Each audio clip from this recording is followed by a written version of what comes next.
లూకా సువార్త 18వ అధ్యాయంలో 8వ వచనం 4వ లైన్లో, ఆయనను మనుష్య కుమారుడు వచ్చున్నప్పుడు ఆయన భూమి మీద విశ్వాసము కనుగొనునా అని ఆ విశ్వాసము అన్నాడు.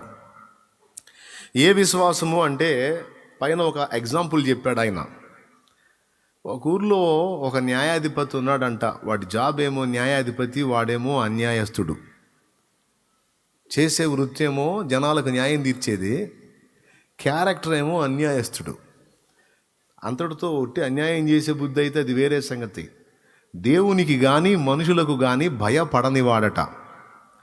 దేవునికి భయపడ్డావు, మనుషులకి భయపడ్డా అంటే ఎవరిని లెక్క చేయని మూర్ఖుడు అన్నమాట. అట్లాంటోడు న్యాయాధిపతి. ఈ రెండే కాకుండా మూడో కొలత ఏంటంటే వాడి దగ్గర దేవునికి మనుషులకి భయపడినోడి దగ్గర ఇక న్యాయం ఎట్టుంటుంది? పూర్తిగా అన్యాయస్తుడు అన్నమాట.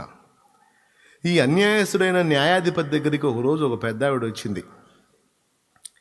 ఆమె విధవరాలు. ఆమె అతని యొద్దకు తరచుగా వచ్చి, నా ప్రతివాదికిని నాకును న్యాయము తీర్చమని అడుగుచూ వచ్చాను, కానీ అతడు కొంతకాలం ఒప్పకపోయెను.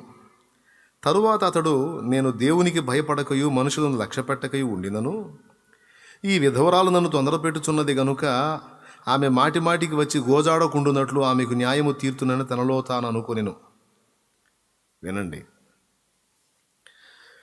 వీడి క్యారెక్టర్ ఏమో దేవునికి భయపడ్డు, మనుషులకు భయపడ్డు, అన్యాయస్తుడు. ఇట్లాంటి వ్యక్తి దగ్గరికి న్యాయానికి పోయింది ఆమె, విధవరాలు, దిక్కులేనిది. వెళ్ళి, అయ్యా, నాకు మరొక వ్యక్తికి ఒక విషయంలో వాదం వచ్చింది, నాకు అన్యాయం జరుగుతుందయ్యా, భర్త లేనిదాన్ని, విధవరాలని, దిక్కులేనిదాన్ని అయ్యా, నా పక్షంగా మాట్లాడే వాళ్ళు ఎవరూ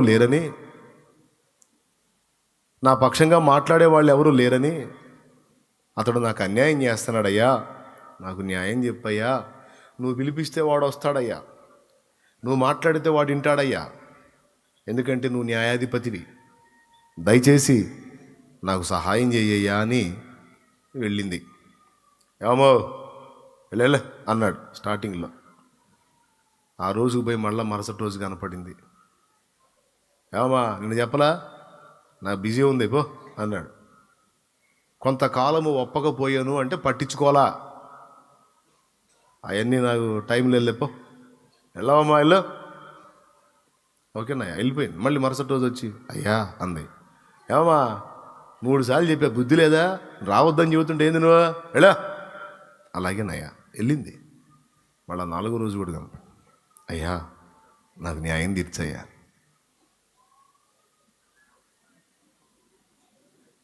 నీకేమన్నా మెంట్లా ఏంటి నువ్వు, ఎలా, సరేనయ్యా పోయింది. మళ్ళా మరుసటి రోజు వచ్చింది. ఎన్నిసార్లు అని చెబుతాడు వాడు మాత్రం. ఇప్పుడు భిక్షగాళ్ళు ఉంటారు అక్కడక్కడ, లేదమ్మా ఇల్లు అంటే, అయ్యా అయ్యా అయ్యా అయ్యా, లేదమ్మా ఉంటే ఏనా, లేదు ఇల్లు, అయ్యా అయ్యా అయ్యా అయ్యా అయ్యా అయ్యా, లేదమ్మా తల్లి ఉంటే ఏనా, లేదు ఏం చేద్దాం, అయ్యా అయ్యా అయ్యా అయ్యా అయ్యా అయ్యా. రే నీ దగ్గర ఉందా, ఈ రావు 10 రూపాయలు తగలబెట్టరా, చంపుతుందిరా. అయ్యా అయ్యా అయ్యా ఇస్తాను ఆగు, చంపవాకే ఆగు, వాడు చిల్లర తీని ఇస్తాను అంటాం కదండి సహజంగా. మన దగ్గర లేకపోయినా పక్కనోటి దగ్గర మనం అడుక్కొని, ఆమె ఆ కారు బయట ఉండి, ఆ సెంటర్లో ఉండి, ఆ బయట ఉండి ఆమె అడుగుతుంటే, ఆమె బయట ఉండి ముష్టి ఎత్తుంటే కారులో చిల్లర లేక మన పక్కోడి దగ్గర ముష్టి వాడిచ్చింది తీసుకొని ఇచ్చి, అయ్యా ఇప్పుడు నీకు 10 రూపాయలు రుణస్తున్నాయి, ధర్మప్రభువి, ఆ పోడు నుంచి నన్ను కాపాడావు, లేకపోతే ఈ సిగ్నల్ ఇప్పట్లో పడేటట్లేదు, నన్ను సాగు కొట్టేది. అవునా? అంటే ముమ్మారు లేదన్నా, ఆపకుండా గోజాడుచున్నందున కొట్టలేవు, తిట్టలేవు, గద్దించినా సరే బ్రతిమాలుచున్నందున ఇక నువ్వు బెండవక తప్పదు. అవునా? ఈ పాయింట్ని పట్టుకోండి. రెండోది, ఇప్పుడు 5 సార్లు చెప్పాడు, వీడు 6వసారి మళ్ళా కనపడింది. ఇప్పుడు ఏం చేసేది తెలుసుగా, నాలోలా కనపడన్నాడు. అలాగేనయ్యా, ఎందుకు ఈ 4 రోజులన్నా ప్రశాంతంగా ఉంటుందిరా. ముందు నాకు ఈ మనిషి కనపడుతుంటే నాకు నరాల వీక్నెస్ వస్తుంది. ఇక నాలోలా కనపడిపో అన్నాడు. నాలోలా కరెక్ట్గా కనపడింది. వచ్చావు. చాలామందిని చూశాను కానీ నీ ఇలాంటి దాన్ని చూడలేను నేను. దెయ్యం పట్టినట్టు పట్టావు నా ప్రాణానికి. 5 రోజులు ఆగి రాపో అన్నాడు మళ్ళా. ఎందుకంటే వాడికి ఓడిపోవటం ఇష్టం లేదు. కరెక్ట్గా 5 రోజుల తర్వాత మళ్ళీ కనప, అయ్యా అంతే. వచ్చావా? నా పనులన్నీ మానుకొని నువ్వు ఎటు కనపడతావని దేవుడు ఆడుకుంటావు అయిపోయింది నా పని. ఆ గేటుకు వస్తావో ఈ గేటుకు వస్తావో అర్థం కాకుండా ఎటో ఒకటి రావాలని పొద్దున్న నుంచి ఎదురు చూస్తున్నా నీకోసం. పిచ్చెక్కిచ్చావు కదే తల్లే, నా ప్రాణం తీస్తున్నావు. ఒరేయ్, వాడెవడో తన్ని తీసాడండి. నా ప్రాణం తీస్తుంది. గద్దిస్తే అయ్యా అంటుంది, కొట్టబోతే ఇసుక్కోపోతే అయ్యా అంటుంది. వాడు అంతు దేవులుస్తా వాడిని పట్టరాంట్రా అని ఫిక్స్ అయిపోయాడు. ఈ మాట నేను చెప్పలా, యేసయ్యే అన్యాయస్థుడైన న్యాయాధిపతి. ఒక రకంగా చెప్పాలంటే వాడు ఒక ఎడారిలో నీళ్ళు వస్తాయా? తెప్పించింది ముసలమ్మ. స్తోత్రం చెప్పండి. బండ జలాలు ఇచ్చిద్దా? ఇయ్యదు. తెప్పించింది ముసలమ్మ. ఏమంటారు కాదా? రాతి నేల ఫలం ఇచ్చిద్దా? ఇప్పించిద్దా? ఫలం ఇచ్చిద్దా? రాతి నేల ఇప్పించింది ముసలమ్మ. విధవరాలు, పెద్ద ఆవిడ. ఏమండి, దీని అంతటికి హైలైట్ ఏంటంటే విశ్వాసం అండి. దానికి ఉన్న దమ్ము అదండి. విశ్వాసానికి ఉన్న దమ్ము అది.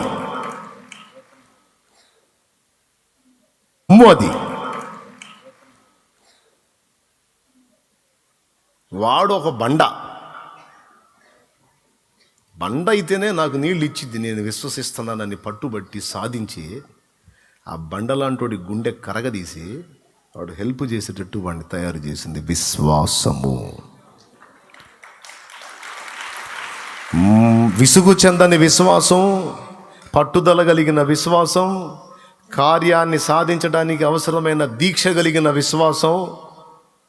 దాని గురించే మాట్లాడాడు. ఏమంటాడంటే, ఆమె దెబ్బకి అన్యాయస్తుడే, వాడు అసలే అన్యాయస్తుడు, ఎవరికి భయపడినోడు, అట్టంటోడే బెండయ్యి ఆ కఠిన హృదయుడే ఆమెకు న్యాయము తీర్చబోనుకుంటే మీ పరలోకపు తండ్రి ఎంత న్యాయవంతుడు, ఎంత నీతిమంతుడు, ఎంత ప్రేమ గలవాడు, ఎంత దయగలవాడు, ఎంత కృపగలవాడు, ఎంత జాలి గలవాడు, ఎన్ని తెలిసినవాడు, ఎంత బలవంతుడు. ఒక బండ నుంచే నీళ్లు తెప్పించినట్టు, ఎడారి నుంచి జీవజల నదులు ప్రవహింపజేసినట్టు, అన్యాయస్తుడైన వాని మీద విశ్వాసం ఉంచి పదే విసుగక తిరిగి విన్నపం చేసి వాని నుండి న్యాయం పొందినప్పుడు నీతిగల న్యాయాధిపతి దగ్గరికి వెళ్ళి విశ్వాసం ఉంచి గోజాడితే ఆయన ఫలమియ్యడా? మరి నిశ్చయముగా ఇచ్చును కదా అని చెప్పి మనుష్య కుమారుడు మరలా వచ్చినప్పుడు భూమి మీద అలాంటి విశ్వాసుల్ని కనుగొంటాడా అని క్వశ్చన్ వేశాడు. అక్కడ దాన్ని అండర్లైన్ చేయాల. ఎందుకు అంటే భక్తి దాని స్థితిగతులు ఎలా మారిపోతాయో ఫస్ట్ ఇందాక చదివించిన వచనంలో ఉంది. పైకి భక్తి గలవారి వలె ఉండి దాని శక్తిని ఆశ్రయించని వారు, పైకి భక్తి గలవారి వలె ఉండి దాని శక్తిని ఆశ్రయించని వారు. ఈ పొరపాటు అప్పుడప్పుడు నాలో కూడా జరిగిద్ది, నేను యథార్థంగా ఒప్పుకుంటున్నా. ఈ తప్పిదం నాలో కూడా జరిగిద్ది. మంచి మనస్సాక్షితో యథార్థంగా ఇంతమంది ముందు ఒప్పుకుంటున్నాను నేను. పైకి భక్తి గల వారి వలె ఉండి దాని శక్తిని ఆశ్రయించని వారై ఉందురు, అంత్య దినములలో అపాయకరమైన కాలములు వచ్చును అన్నాడు కదా. అందులో ఈ మాట గుర్తుపెట్టుకోవాలి మనం. అంటే భక్తిలో శక్తి ఉందన్నమాట. ఏబు గ్రంథంలో కూడా అదే అంటాడు, నీ భక్తి నీకు ధైర్యం పుట్టించదా అంటాడు. భక్తిలో ధైర్యం ఉందా? ఉంది. మళ్ళా తిమోతి పత్రికలో పౌలు అంటాడు, సంతుష్టి సహితమైన భక్తి గొప్ప లాభసాధకమై ఉంది అంటాడు. దైవభక్తిలో బెనిఫిట్స్ ఉన్నాయి. ఏంటి? లాభం ఉంది. రెండవది ధైర్యం ఉంది భక్తిలో. ఏదో ఒక అంశం రాసుకో, జస్ట్ కోట్ చేసుకో, ఉపయోగపడతాయి. భక్తిలో ఉన్నటువంటి ప్రయోజనాలు అన్న టైటిల్ మీద రాసుకో. భక్తిలో ఏముంది? తిమోతికి రాసినటువంటి మొదటి పత్రిక రెఫరెన్సెస్ కూడా చూసుకోవచ్చు. కొంతమంది ఏబు గ్రంథం వెతుక్కోండి, చూడండి. తిమోతికి రాసిన మొదటి పత్రిక 6వ అధ్యాయము 6వ వచనం చూడమా. సంతుష్టి సహితమైన దైవభక్తి గొప్ప లాభ సాధనమై ఉన్నది. ఓకేనా? ఇప్పుడు గొప్ప లాభ సాధనం. ఓకే, లాభ సాధనం అండర్లైన్ కొట్టాల. దైవభక్తి. ఏబు గ్రంథం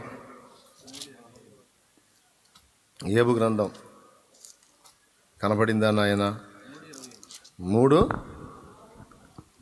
4వ అధ్యాయం 6వ వచనం. 3:25లో ఏది వచ్చునని నేను బహుగా భయపడుతున్నా, అదే నాకు సంభవించిందని ఉంటుంది. అబ్బాయి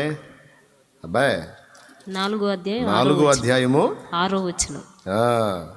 నీ భక్తి నీకు ధైర్యము పుట్టించదా? ఎలీఫజ్ గారు అంటున్నాడు. అంటే భక్తిలో ధైర్యం ఉందన్నమాట. రాసుకో. తిమోతికి రాసిన మొదటి పత్రిక 4వ అధ్యాయము 8వ వచనం కూడా చూడు తల్లి. 7-8 వచనాలు చూడు. అపవిత్రములైన ముసలమ్మ ముచ్చట్లను విసర్జించి దేవభక్తి విషయములో నీకు నీవే సాధకము చేసుకొనుము. చూడండి ఉంది. అపవిత్రములైన ముసలమ్మ ముచ్చట్లను విసర్జించి దేవభక్తి విషయములో నీకు నీవే సాధకము చేసుకొనుము. శరీర సంబంధమైన సాధకము కొంచెము మట్టుకే ప్రయోజనకరమవును గాని దైవభక్తి ఎప్పటి జీవం విషయంలోనూ రాబో జీవం విషయంలోనూ వాగ్దానముతో కూడినదైనందున అది అన్ని విషయములలో ప్రయోజనకరము అన్నాడు. ఏమయ్యా? ఇప్పుడు చెప్పండి, భక్తిలో ఏముంది? లాభం ఉంది. భక్తిలో ఏముంది? శక్తి అంటారు, ధైర్యం ఉంది. రైట్. దైవభక్తి అన్ని విషయములలో ప్రయోజనకరం. ఇప్పుడు తిమోతికి రాసిన 2వ పత్రిక 3వ అధ్యాయము 5 చదవండి. అక్కడ శక్తి అంటాడు. అది రిఫరెన్స్. పైకి భక్తి గల వారి వలె ఉండి దాని శక్తిని ఆశ్రయించని పైకి భక్తి గల వారి వలె ఉండి దాని శక్తిని ఆశ్రయించని వారునై ఉందురు. ఇట్టి వారికి విముఖుడవై ఉండు నాయన అన్నాడు. వాళ్ళతో నువ్వు ఏకీభవించొద్దు. భక్తి చేయటం కాదురా, దాని శక్తిని నువ్వు అనుభవించాలి, లోకానికి కూడా చూపించాలి రయ్యా అంటాడు. అది అది అది అది అది కొరింథీ పత్రికలో అంటాడు, నేను వచ్చి వారి మాటలను కాదు వారి శక్తినే తెలుసుకుందును. దేవుని రాజ్యము మాటలతో కాదు శక్తితో ఉందన్నాడు. శక్తి ఉత్పన్నం కావాలంటే భక్తి కావాలి. దేవునికి స్తోత్రం.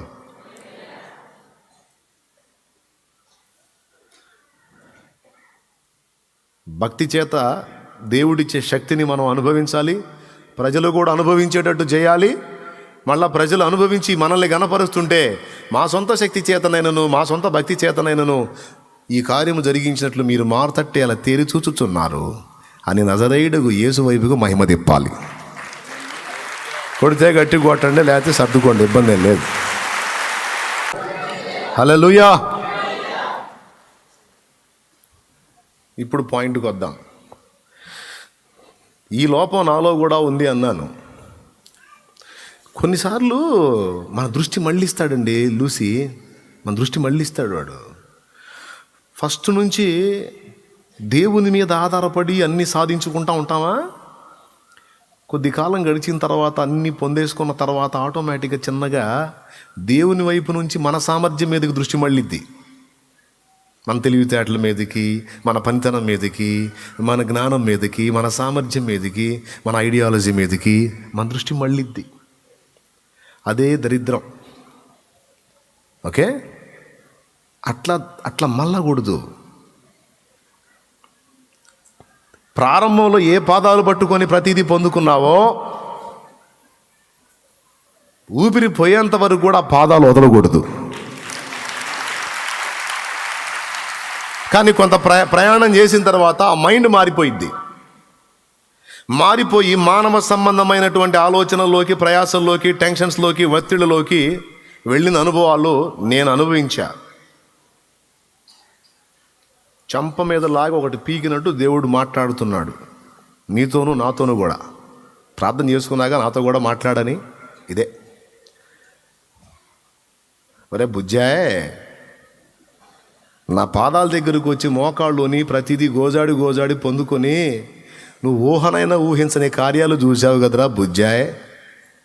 ఇప్పుడెందుకురా మళ్ళా అక్కడిక్కడ చూస్తావు? ఇప్పుడెందుకురా వాళ్ళ మీద వీళ్ళ మీద పడతావు? ఇప్పుడెందుకురా వాళ్ళని వీళ్ళని హడావుడి చేస్తావు? ఒరే బుజ్జాయ్ అని నాతో మాట్లాడుతున్నాడు. మీతో కూడా మాట్లాడితే స్తోత్రం. రారా, నా కాళ్ళ దగ్గరికే రాయ్యా, రా, నా పాదాల దగ్గరికి రారా బుజ్జాయ్. ప్రతి కార్యమును సాధించి నీకు ఇచ్చువాడును నేను. హల్లెలూయా.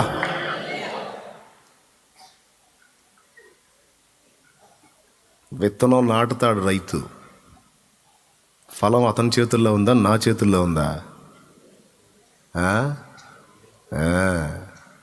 ఒక తెగులు పంపిస్తే అబ్బాయి ఎన్ని ఎరువులు వేసినా బుసే,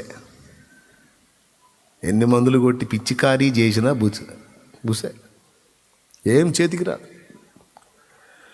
అంటే వ్యవసాయదారుడు విత్తనం విత్తితే పంట చేతికి వచ్చేది దేవుని దయ. కష్టపడి చదివినవాడు ఒక అద్భుతమైన ఉద్యోగాన్ని సాధించాడంటే దేవుడు పెట్టిన భిక్ష.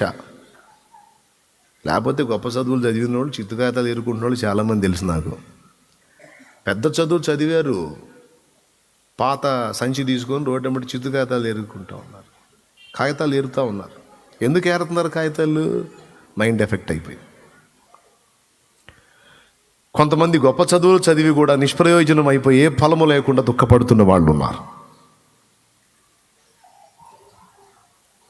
ప్రియులారా, వ్యవసాయదారుడైనా, ఉద్యోగస్తుడైనా, మానవ సంబంధమైన ప్రయత్నాల్లో ప్రయాణం చేసేవాళ్ళు చాలా వరకు ఎవరైనా ఏదైనా పొందారంటే దేవుని దయ, దేవుని దానం.